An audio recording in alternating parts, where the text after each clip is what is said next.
বাংলাদেশ ও ভুটানের মধ্যে দ্বিপাক্ষিক বৈঠক অনুষ্ঠিত হয়েছে। বিকেলে প্রধান উপদেষ্টার কার্যালয়ে অনুষ্ঠিত বৈঠকে বাংলাদেশ প্রতিনিধি দলের নেতৃত্ব দেন প্রধান উপদেষ্টা প্রফেসর মোহাম্মদ ইউনূস এবং ভুটান প্রতিনিধি দলের নেতৃত্ব দেন সেদেশের প্রধানমন্ত্রী শেরিং তোবগে।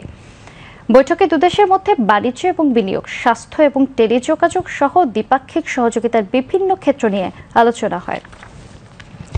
পরে ভুটানের সাথে আন্তর্জাতিক ইন্টারনেট ব্যান্ডউইথ এবং অন্যান্য টেলিযোগাযোগ সেবা বাণিজ্য বিষয়ক এবং ভুটানে বিশেষজ্ঞ চিকিৎসক এবং স্বাস্থ্যকর্মী নিয়োগ সংক্রান্ত সহযোগিতা বিষয়ক দুটি সমঝোতা স্মারক স্বাক্ষরিত হয়। শামসুল আলমের রিপোর্ট, ক্যামেরায় ছিলেন মোহাম্মদ মনিরুজ্জামান।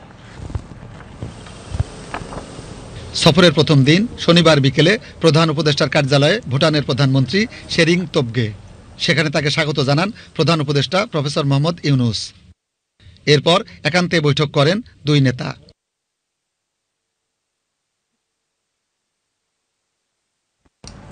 একান্ত বৈঠক শেষে দুই দেশের প্রতিনিধি পর্যায়ের দ্বিপাক্ষিক বৈঠক অনুষ্ঠিত হয়। বৈঠকে বাংলাদেশ প্রতিনিধি দলের নেতৃত্ব দেন প্রধান উপদেষ্টা প্রফেসর মোহাম্মদ ইউনূস এবং ভুটান প্রতিনিধি দলের নেতৃত্ব দেন সেদেশের প্রধানমন্ত্রী শেরিং তোবগে। বৈঠকে দুদেশের মধ্যে বাণিজ্য ও বিনিয়োগ, স্বাস্থ্য, জ্বালানি ও বিদ্যুৎ এবং টেলিযোগাযোগ সহ দ্বিপাক্ষিক সহযোগিতার বিভিন্ন ক্ষেত্র নিয়ে আলোচনা হয়। দ্বিপাক্ষিক বৈঠক শেষে দুই নেতা ফটো সেশনে অংশ নেন।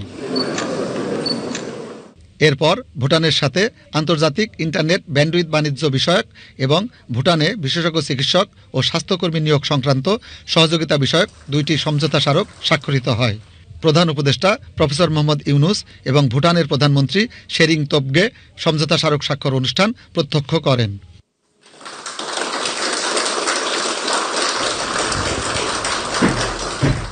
পরে ভুটানের প্রধানমন্ত্রী পরিদর্শন বইয়ে স্বাক্ষর করেন।